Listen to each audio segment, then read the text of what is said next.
Hello and welcome back to episode 2 of Transfer Weekly, the show where we give you the stats, give you the players, give you the transfer rumours for all the players linked with Crystal Palace in this summer. We're going to have a theme this episode where we're going to go around saying how players will work in our 4-3-3 formation, which we currently play, and the 5-3-2, which we played against Villa. This is because Vieira seems to want to play a new formation next season, so we'll see how these new players help out in that formation and how they could help us out in our current formation. I hope we keep playing our current formation, but if we move over, we'll see how it happens. We'll see what happens. Alright, let's get straight into this. So, kicking it straight off now with Joe Aribo, 25-year-old Nigerian central midfielder. He's a Rangers player and he's been linked with us ever since Vieira came in, really. We've been linked with him for about over a year now, I think. And obviously, Vieira's had constant interest in this guy because I do believe that he tried to sign him when he was Nice manager. So he's definitely a long-time admirer of him. And since you guys liked the last video so much, I brought the Eagle Eye crew back again. So Rich is here giving you all the rundown with Joe Aribo. So let's roll that. Yeah, it's your boy Rich, and this is just a quick video based on obviously one of the transfer rumours we have.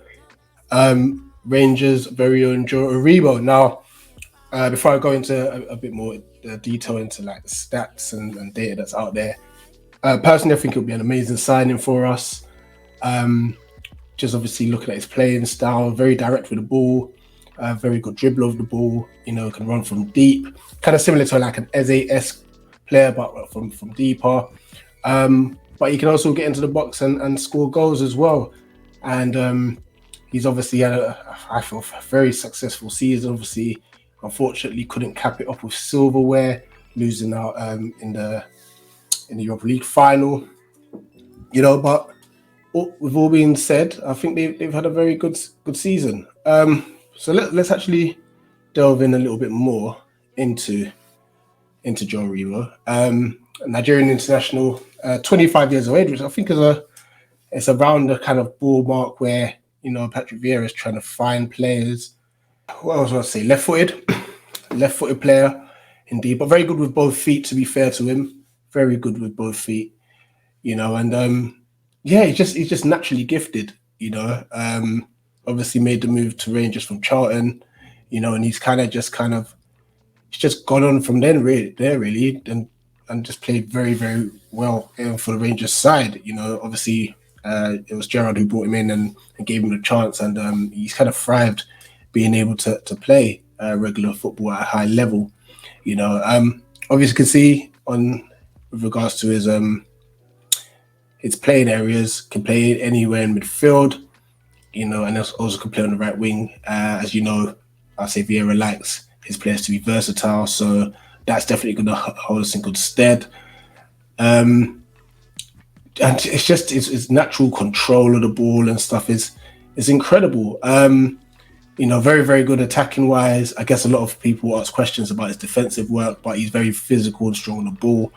But if we obviously get a player like Decore, then Aribo wouldn't necessarily need to worry so much defensively, but at least we know he can do that.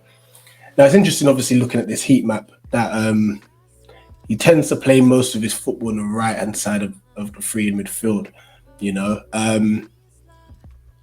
Obviously, like as you see with Elise as an inverted winger, Aribo seems to be like a kind of like inverted midfielder, if that's even a thing, but it just shows where he does his good work, where he picks up the spaces, and that he's going to be very key, I feel, in this midfield. Don't forget, we've obviously lost Conor Gallagher, and I don't think there's any chance of us getting it back, whether it's him wanting to come back or the valuation, or even just other offers going from other teams, So I think he'll fill in that void very, very well, personally, and it's a player that I'm definitely excited if we can get him through the door. Now, with regards to valuation, I believe we're looking at £10 million, which, to be fair, in this day and age with this sort of market, that's an absolute steal. Obviously, like I said, they've just obviously, unfortunately, didn't win the cup last season. but 10 million will be a great price. And I feel like also Rangers will play a bit hardball. I won't be surprised if they would want more than that for him. You know, he's had a very long season, very good season, very good player to be fair. I think he played 70 games for club and country this season alone. Obviously, we had a good look at him during the AFCON. So if you haven't seen that content, it's there on the channel too. You know, so yeah, for me, I'm mad excited if we can get this one over the line. You know, how would he fit into our current system? Like I said, if we don't have Gallagher anymore, and I feel he can do both. Like if we had 2 6s, I think he could do that. But he could be like the Roman 6, where he can pick up the ball from wherever he wants to pick it up from, deep, wherever he wants to pick it up from, or go up and support the striker or the number 10. So I don't think he'll have any real issues fitting in at all. You know, and then if you think about like Wolf is obviously, I don't expect him to leave this window, but he's getting on. Maybe Aribo can fill in that as a wing forward. You know, we never know. So that's just my personal opinions on Joe Aribo. I think it'll be a successful signing if we can get him over the line, and especially if we get him at just £10 million.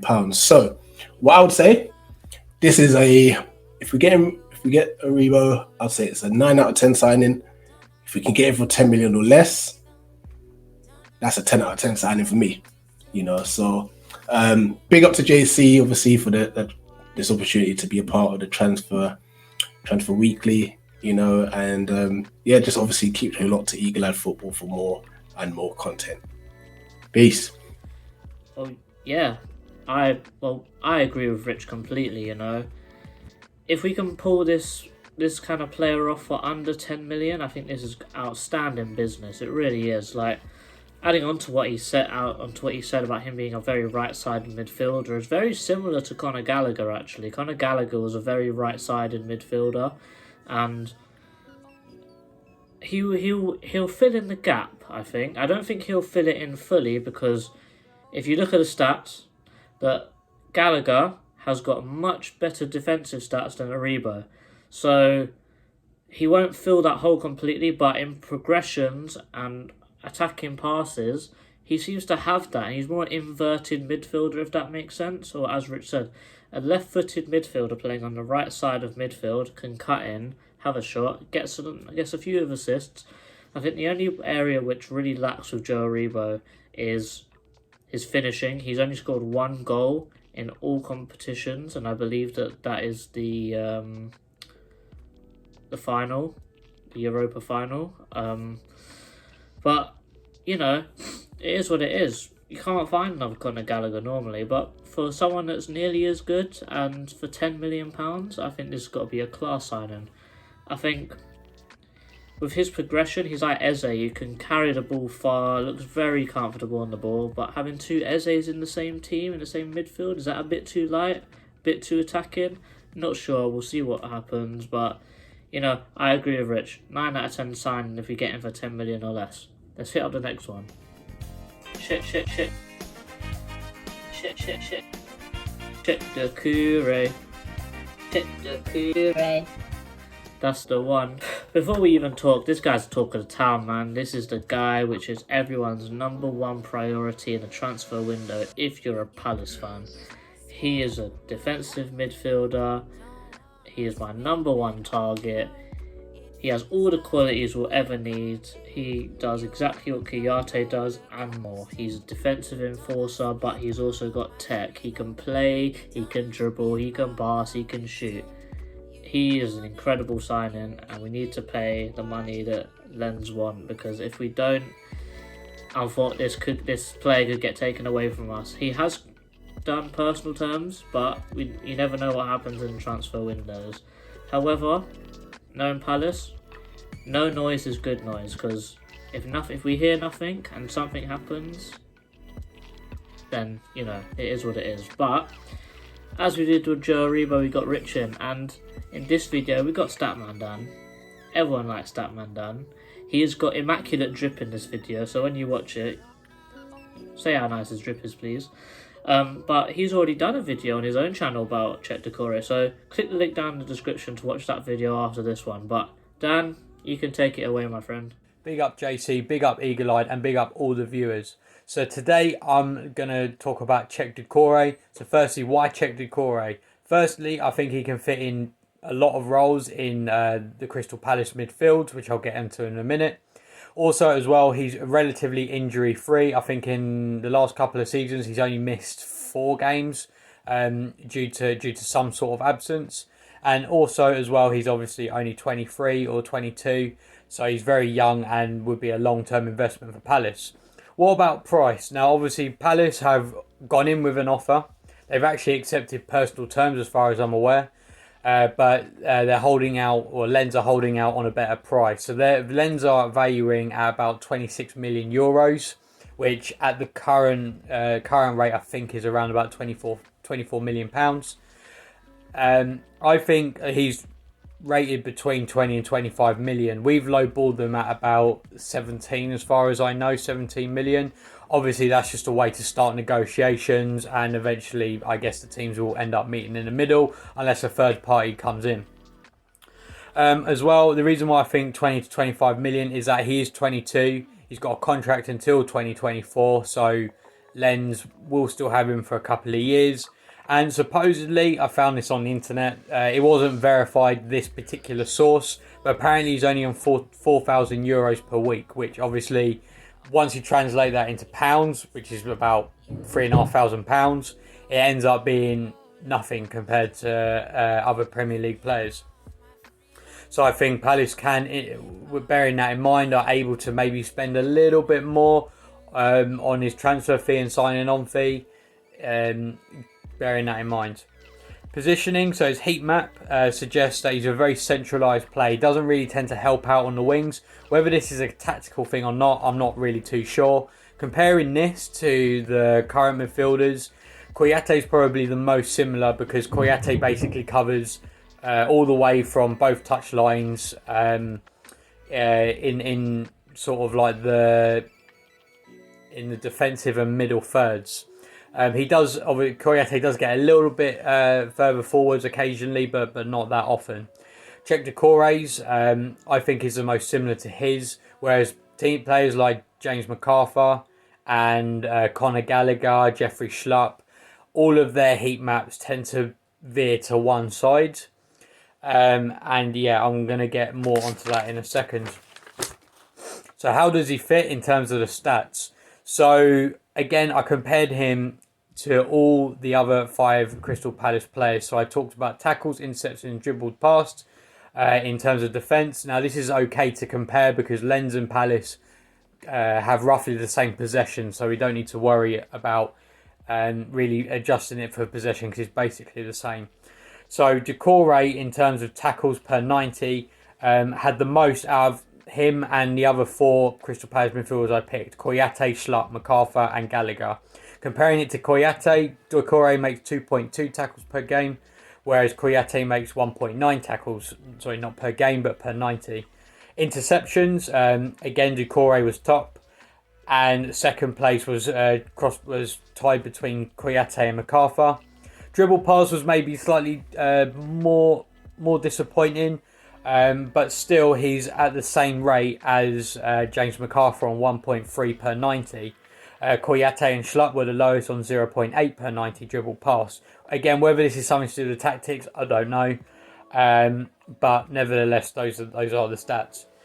In terms of passing, now I think the reason why he'd be really good to replace Kouyaté is because he is good defensively, but also can get out of a tight situation. His passing is excellent.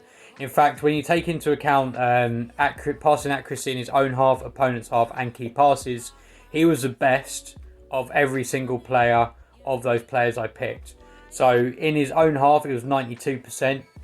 In the opponent's half, it was 84%, and he makes 1.2 key passes per 90, which, if you don't know what that is, that's basically a pass that leads to a shot. Obviously, there's some drawbacks to that, like obviously if the player just doesn't take a shot, then the player who passes it isn't going to get credit and so on. But that's another discussion for another day.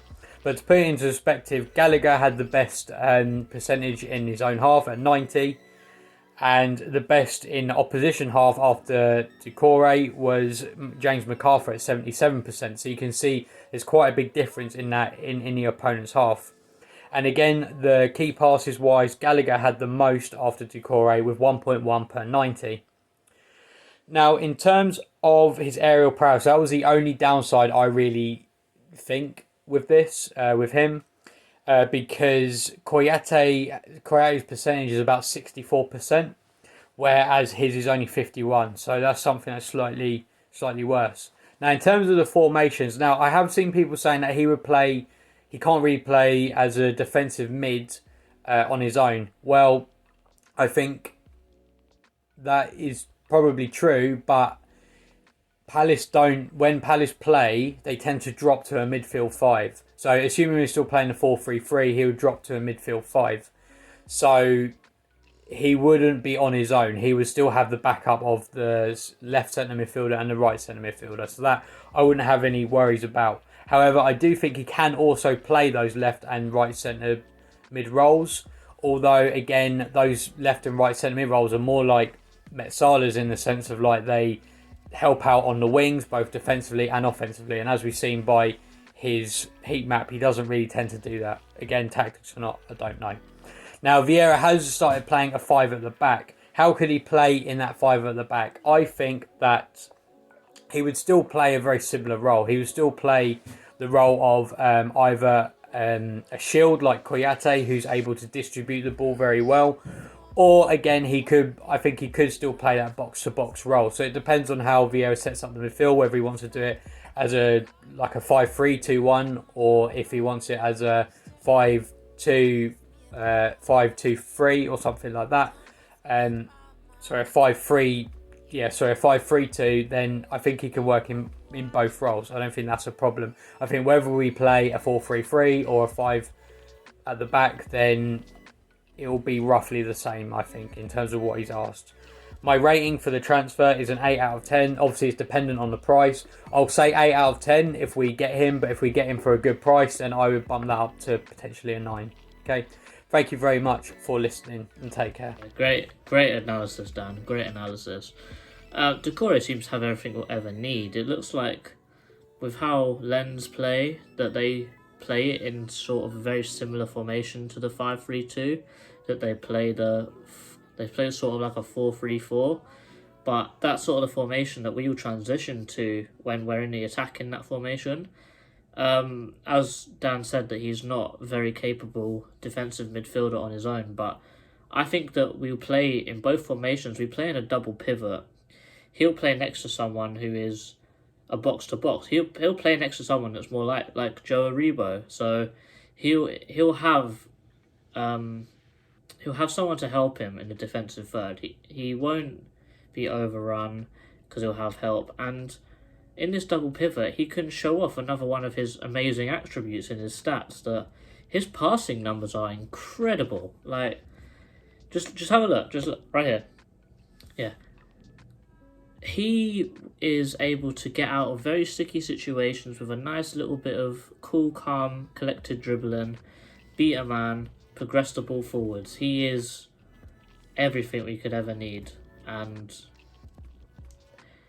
he creates chances with these long balls as well. Like he's got a very high chance creation per 90, but it is what it is.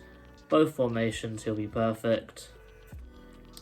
Yeah, both formations, he'll definitely be perfect. Comfortable on the ball, beat a man, 10 out of 10 signing. Just give them the 25 million euros, man. He's already agreed personal terms. However, we need to get this done very fast. Brighton have sold Basuma.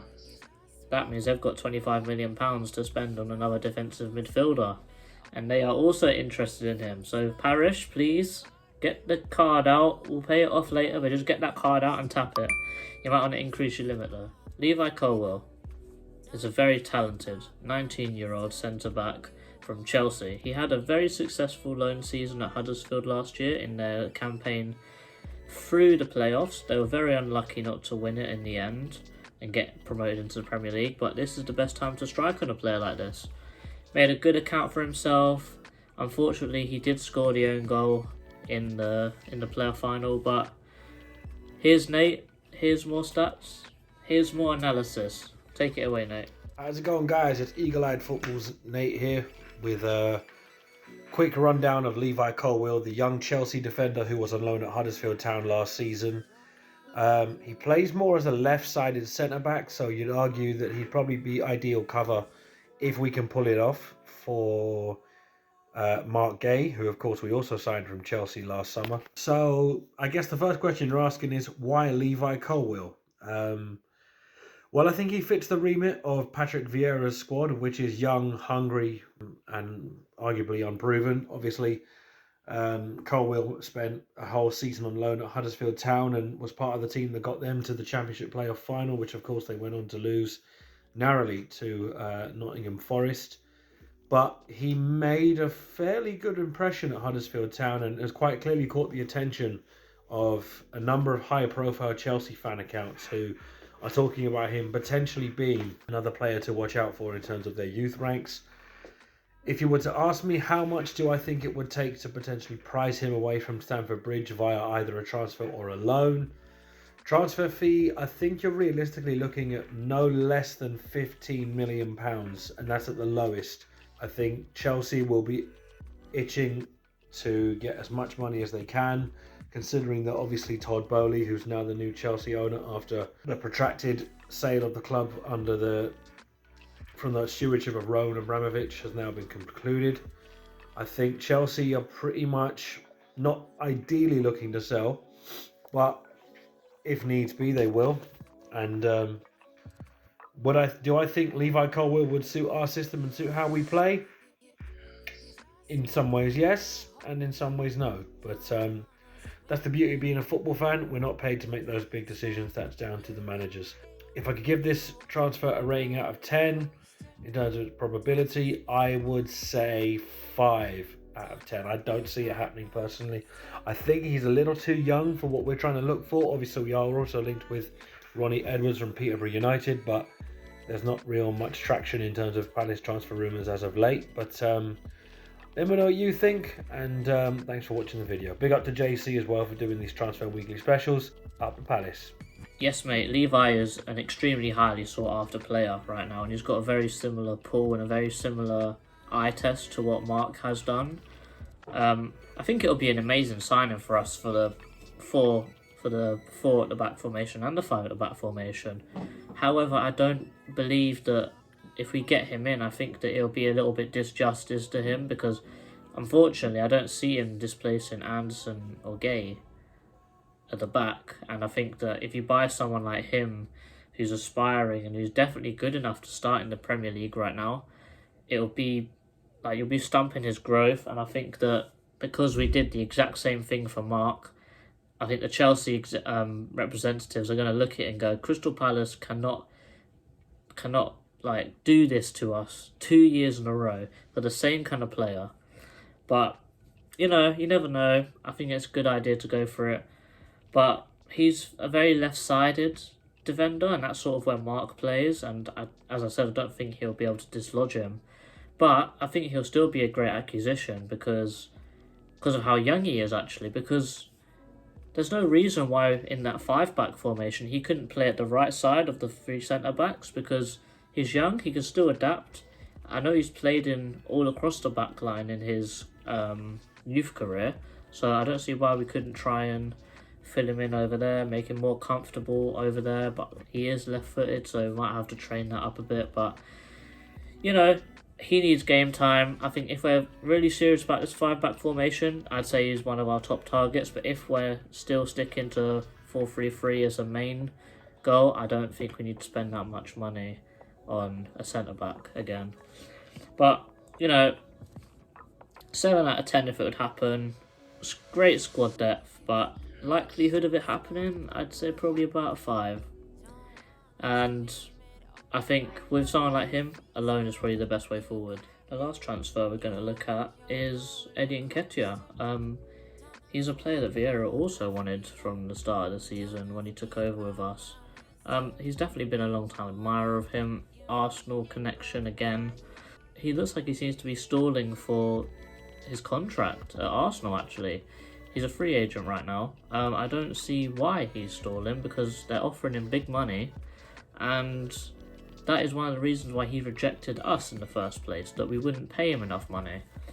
So, where does this leave us? Does this leave us in the area where we want to go in for him still, or maybe we should actually hold back? Because I don't know about you guys, put it in the comments, but I don't believe that Eddie Nketiah will be able to dislodge Mateta or Edouard. I think Benteke might be out this season, unfortunately, but I really don't see Nketiah moving those two out of the way. He is a different kind of striker. Short striker, very good aerial numbers with what he's doing in the box. For someone that's not too tall, it's actually very lethal in the air, you know. But, you know, it is what it is. He's a very weird kind of forward. He likes to pull back, link up play with the midfield, and in our team he could definitely link up with Eze. If Eze keeps playing in the hole, he could drop back, Eze and him could do 1-2 nice little touches, out wide, both of them bomb into the box. It looks like a very, very good, very young attacking lineup here. Touches per 90 is probably the biggest problem when looking through the stats for me. 19 per game throughout the season. Let's not forget, he didn't play too many games, so this tells me he goes missing very often. And I have to say, when I've watched him, doesn't impress me too much. Does score some very big, very important goals, but I don't know. I don't think it's going to happen. I think that he wants too big wages. Yeah, the wages are too big. He's not going to be first choice. He's only got 0.2 goals per game, and he plays in the Arsenal team. Like, come on now. Even a crappier striker's getting more goals than that. But, you know, I think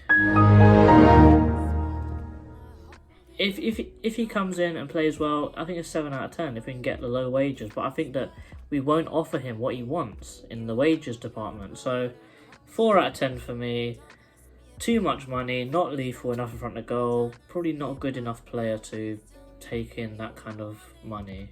Not a worthy investment, let's say. And that's it. That's all for this week. Sorry, this one might be a little bit shorter, but you know, we need to keep talking. Not many rumours are coming out so far, so we're going to try and keep going on slowly. But that's it for this week. Like, comment your thoughts. Give me people to review and who we should cover for Palace. Maybe you want me to give me more of my thoughts, who we should go for. But most importantly, guys, subscribe to Eagle Eye Football, and we're out. Peace.